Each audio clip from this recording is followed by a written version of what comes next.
Hey, it's Candus, and in today's QuickBooks tips, we are in the second video in my 8-part video series. If you didn't hear, I'm changing up my QuickBooks tips and tricks. For the next 8 weeks, I am doing videos on a journey. We're going on a journey. So if you missed the last one, feel free to go back and check it out. In the last video, I really talked about navigation and understanding why you do QuickBooks. In this video, we're going to jump into the Customer Center. So in the last video, when we were talking about navigation, I taught you that the Customer Center is where you can create invoices for your customers. It's a place where you can enter your income and get more detail. So there's two main areas within QuickBooks to enter your income. One is the Customer Center through invoices and sales receipts. The other one is the Banking Center, where you can enter your money directly towards which income account you want. The benefit to using the Customer Center is it allows you a lot more detail. You may or may not need that. If you want accounts receivable, so you can keep track of your customers and what they owe you and create invoices, you're going to want to use the Create Invoices. If you have customers who pay you at the time of service, you're going to use sales receipts, which I'll mention that again when we get to my computer and you're looking at my screen. So the benefit to using the invoices or the sales receipt is it allows you to use what's called items in QuickBooks. And items are things that you create within QuickBooks. I'll show it to you in a minute. It tells you the backtrack. So it's like this, when I call it this item, then I want it to show up here on my profit and loss. And a lot of people don't get that when they create their items, they don't really fully understand it. But the great thing about using items is you can create a relatively summary look in your profit and loss. If it doesn't make sense, trust me, we'll get there in a minute. But you can also pull a report with a lot more detail by each of the items that you're selling. So I get kind of excited. If you need this feature, great. And if you go, oh, that's too complicated, I want to keep it way simpler, then when I get to the Banking Center, which is going to be in the next video in the series, that will be the perfect place for you. So today we're going to talk about creating invoices, sales receipts, and really understanding why you do it and what's happening within QuickBooks. So thank you for being here. I'm excited to see you guys. Come look over my shoulder. So in this video, I want to start back where we finished the last one, which was we were looking at the profit and loss. So if you go under reports, company and financial, profit and loss standard. So before we start talking about creating invoices, what I want you to think about, because this video series is really on mindset, I'm going to pick fiscal year to date. I want you to think about what do you want to see on your profit and loss? That's what I said to you last time. Think about what do you want to see. So this is a decision you can make. When you see the profit and loss right now, you'll notice that it says income, and then it has a category or a title. And then to the right of that, it has a dollar amount. So for example, we're saying that Confidence with QuickBooks has consulting income, lamps, material that is taxable, online courses, rental income, and sales, which is sales is just a very generalized category. So think about, okay, well, what is my business? What type of income do I need? So for example, if you had rental properties, you probably only need to have, say, rental income, security deposit income. If you're in construction, for example, my husband's in hardwood flooring, he has a couple that he breaks down. So it'd be like refinishing, new installation. I actually have to look at his to see exactly how I set it up. I will be honest, even when I set up QuickBooks for my current thing that I'm doing, teaching and all that stuff, I went from a sole proprietor to a corporation as I'm stepping into doing more courses and online stuff. And I had to think about, I'm like, well, how do I want to create mine? I start talking to my husband about it, and he's like, you teach QuickBooks. Why are you asking me this? So it's just something that you can create, and then you can always go back and change it. If you've been doing taxes, it would be similar to what you're breaking down for your tax professional. So it really just depends on your business and how much detail you need. So let's move on to the next step. We're really going to focus only on income on the profit and loss today. So the first thing you want to decide is, what do you want your income categories to be called? How do you want to read it? How do you want your tax professional to see it? So that's what you're going to see about your profit and loss. Now, there's another report. So your profit and loss is really a summary of your income. If you want to go in and you want to get a lot more detail about the items you're selling and all of that, you would actually go down and you would look at reports, sales by, and you can do customer, but you can also do it by item. And this is where we're going to get into a lot more detail. So to get out a piece of paper and make sure you're taking notes. I'm really into you guys taking notes. So you'll notice that when I went to reports, sales by item, what it gave me is more detail. So I'm going to put these side by side so you can kind of see what they look like. So what I want you to see is that when you're just looking at your profit and loss, it's really a summary format of what's happened. But if you look at it by item, it gives you a lot more detail. So you'll see there's lamps, 540. And then you say, well, why does this say 1,090? Well, the reason that is because some of these are invoices, and then some of these are deposits or going directly into the income account, which I will teach you in the next video. So if you want the detail on your items, you're going to always want to use, I'm going to scroll this down a little bit so you can see this as well. In the Customer Center, you're always going to want to use either Create Invoices or Sales Receipts. This will give you a lot more detail. Not only will it give you a profit and loss, but if you pay sales tax or you just really want to know the different items that you're selling and how many of them there are that encompass your total, you're going to want to use items. And I'm going to open this up larger. So what this allows you to do is not only look at how many you've sold during a time frame, it allows you to see what percentage of your sales it's at, and then the average price that you sold whatever it is that you consider your item in QuickBooks. If you're a little bit confused, just stick with me. We're going to get into more detail. So this is the report. So I'm going to close this and I'm going to actually go in now and show you each of these. So when you're thinking about creating or deciding how you want to track your income in QuickBooks, the first question is, do I need an accounts receivable? That's the first question I ask somebody. And what an accounts receivable is, if you don't know, is I create an invoice for my customer because I provided a service or a product, and they're going to pay me at a later date. So you provide a service or a product, and they decide to pay you down the road. And if you want to track that within your QuickBooks, you're going to want to use the feature called Create Invoices. Okay? If that's you and you're like, yep, that's exactly what I want detail. I either have sales tax. Mainly, though, you're going to only use this if your customer is going to pay you at a later date. And you want to be able to go under Reports, Customers and Receivables, and pick a accounts receivable report that will let you know how old the invoices are and how much they owe you. That's what that will do. That's Create Invoices. Moving on, if you provide a product or service, you want to still track sales tax, you still want the detail, but your customer pays you at that moment. You're selling things online, or you provide a service or product, and at that exact moment, they either write a check, pay you cash, or pay with a credit card. Then you could use sales receipts, create sales receipts. So an example of this is I have a client who has a restaurant. And at the end of every day, she enters in her batch total or her daily sales. How many sales did she have of food and beverages, food, whatever her different items are, so she can break it down. And she doesn't create each individual customer. She creates one called daily sales. So she's not tracking each customer in QuickBooks that comes to her restaurant. She's mainly using it for an income and expense for her taxes, but she does want more detail because she has credit cards and different things going on, and mainly because she uses QuickBooks to track her sales tax that she has to pay. So because of that, she uses a sales receipt. Now, if you don't need accounts receivable and you don't want the detail for sales tax, or you don't want to be able to go in and pull this report that I was showing you by item, that's why I showed you the reports to begin with, then you're going to go super basic, like a lot of hairdressers, different businesses who want to keep it super, super simple. Then you're going to go in here to what's called Record Deposit, which I'll actually teach you in the next video when we get into learning more about the banking center. So feel free to learn more today, but know if these don't make sense to you right now, then you're probably going to go with Record Deposit.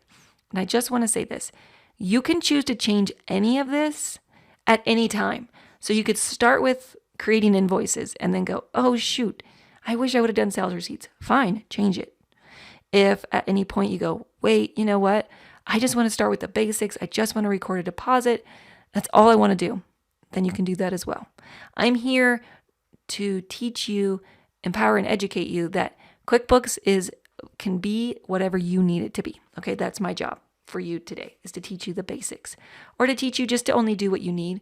Because if you take the time to create an invoice and then you receive a payment, from there, you're going to actually then record it. So it's a 2-step process that becomes a 3-step process.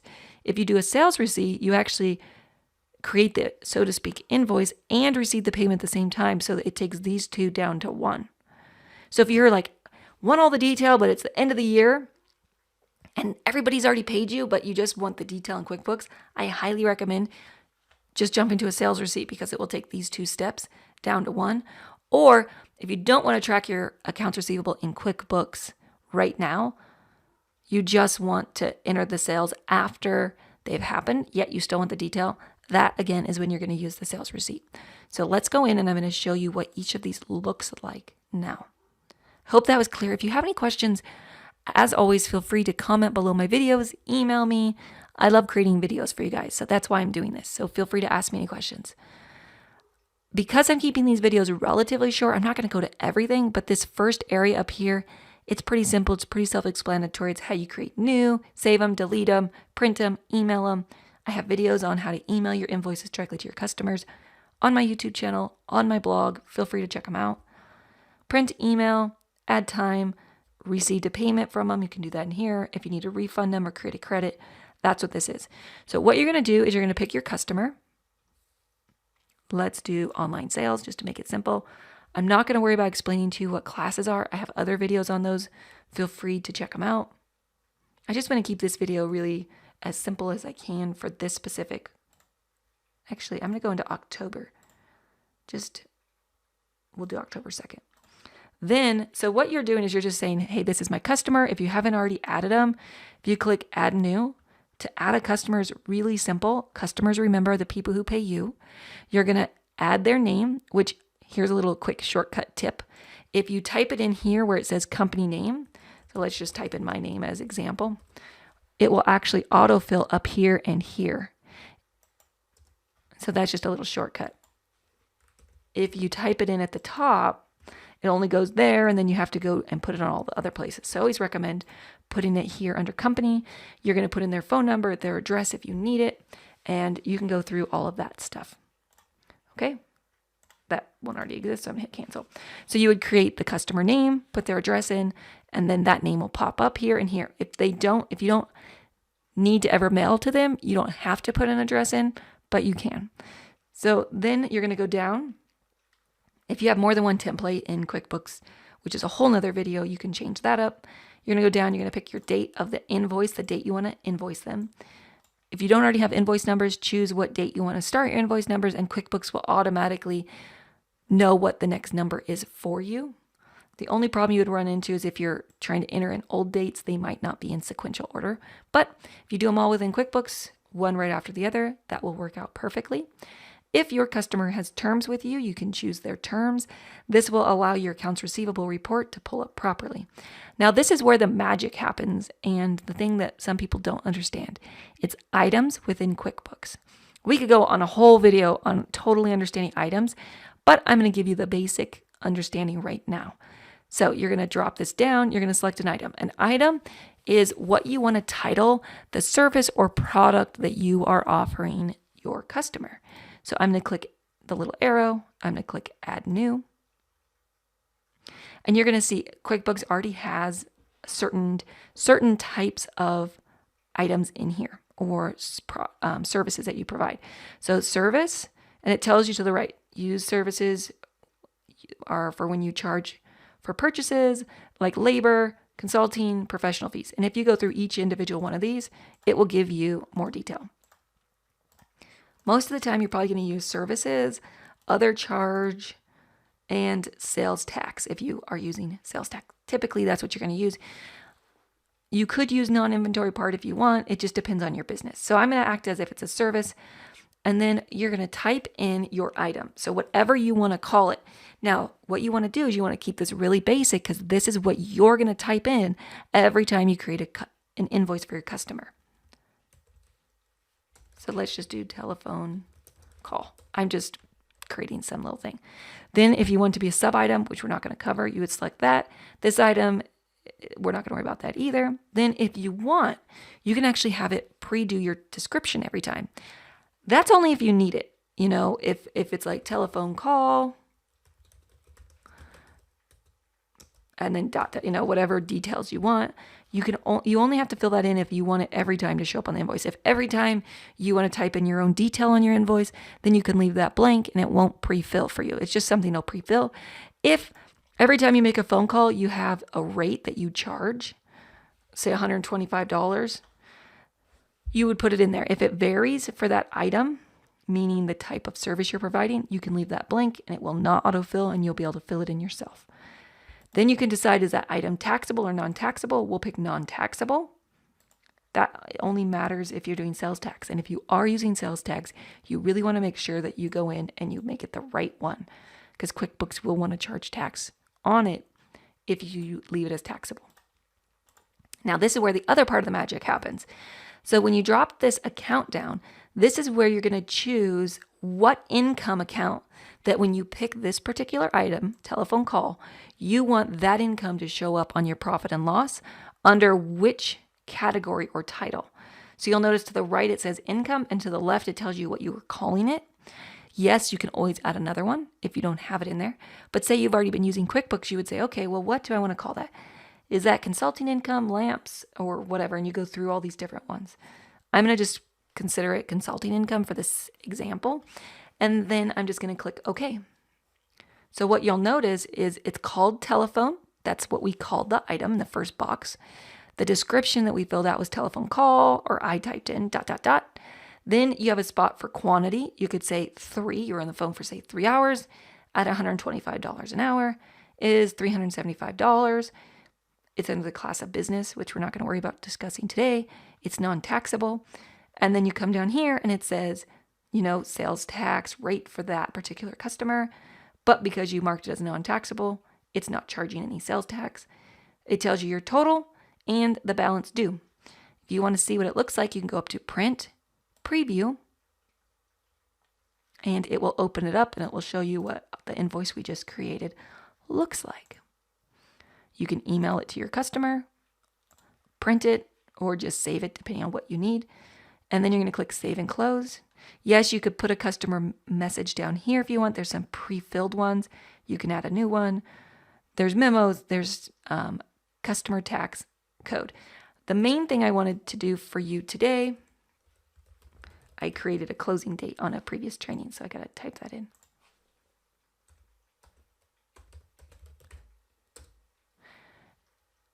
And so what I wanted to teach you is now if you go under customers and you pick the online sales, you'll see there's $375.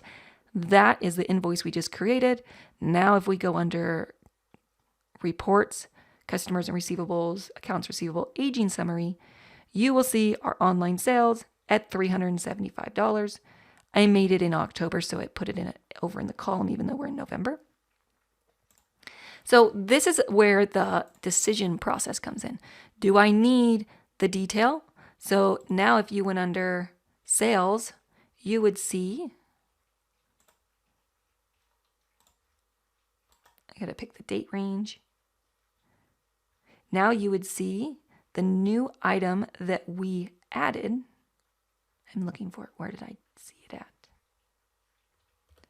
And you'll notice it's not showing up. And it threw me for a second. I'm like, why is it not showing up?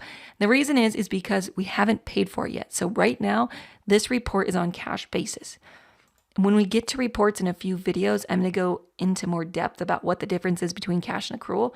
But it has to do with when it's cash basis, it's not recognized until you get paid for it. On accrual basis, it's recognized at the moment you invoice it. So if I change it to accrual basis, that's just a little extra training there. You'll see there's a telephone call and it has a quantity of 3. That's what we put on the invoice at $375. So with an average of $125 price. Now, if you look at your P&L, your profit and loss, for the same time frame, and I'm going to change that to accrual basis so it'll show up, you will see under consulting income, it's included, but it's not broke out as telephone call. Do you see the difference? Here, it's just consulting income. Remember where that came from? I want to show it to you because this is where people get confused. So by understanding this, you get the concepts or the mindset. Oops, clicked on the wrong one. Telephone call, consulting income.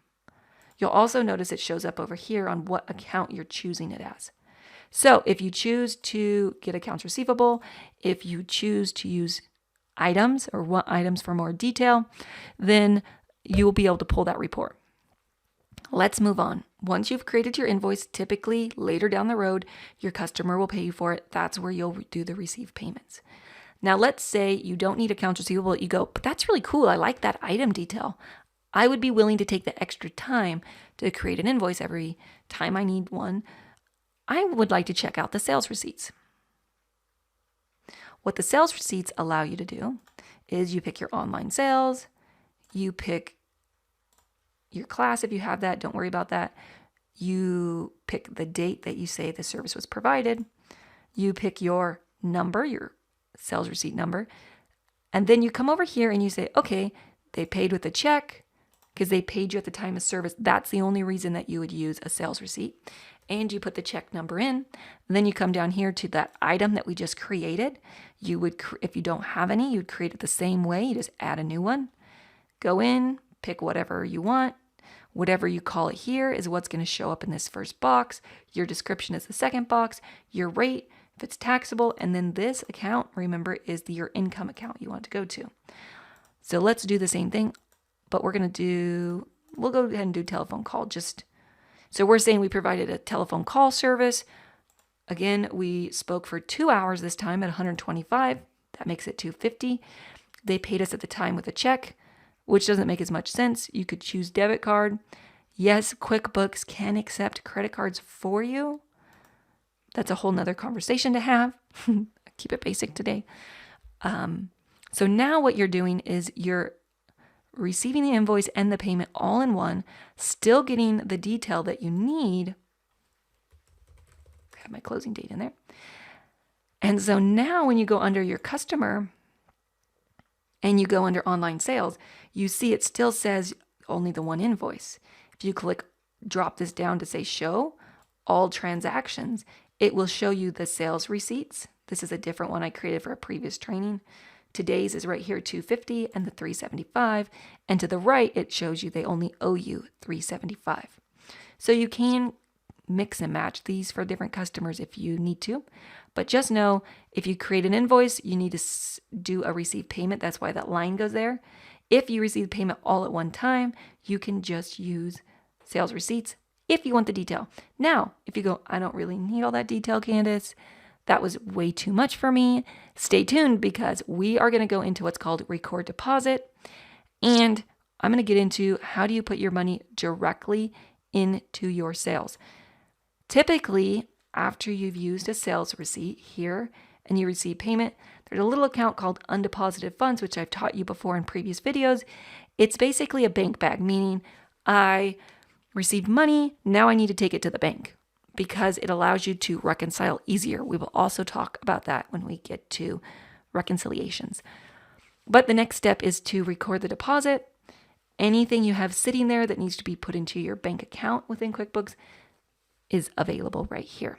So I hope this video, I wanted to keep it relatively short, but the main thing is to understand, when we're talking mindset for QuickBooks and when I work with a client one-on-one, these are the questions I ask them. Do you need accounts receivable? And a lot of them say yes. It varies, yes or no. Okay. Do you track sales tax? Do you want detail? Do you want to be able to pull up a customer in the customer center and see this detail and to be able to go back and look them up later? If the answer to any of those questions is yes, and you're willing to put the extra time in, then you're going to want to either use create invoices or sales receipts. I hope this video has been beneficial for you. I hope you enjoyed it. Thank you for coming along the journey of learning the mindset of QuickBooks, really understanding what you want to get out of it, understanding that there's different reports that you can pull, the company and financials profit and loss standard. No matter what, as long as you code it to income, it will always show up there. The question is, do you want to see more detail? Do you want to be able to see your sales by your different customers and by your items? If that's the case, you're going to want to take the extra time and use these features. I will see you in the next video, the third part of this video series, and we're going to talk about how do you enter in your income directly in record deposit, which also would work for if you ever purchase something and you get you return it and money goes back into your bank account. How do you adjust for that? Or if you get a credit card rebate check, how do you handle that kind of stuff? Or just money that comes into your business that is not related to a customer. How do you handle that inside QuickBooks? So I look forward to seeing you in the next video. As always, if you enjoyed this, please share it. And if you want to get all these video series directly to your email, you can follow the link below and put your name and email, and they will all show up in your inbox along with all of my QuickBooks tips and tricks that I do each week. See you next week. Bye-bye.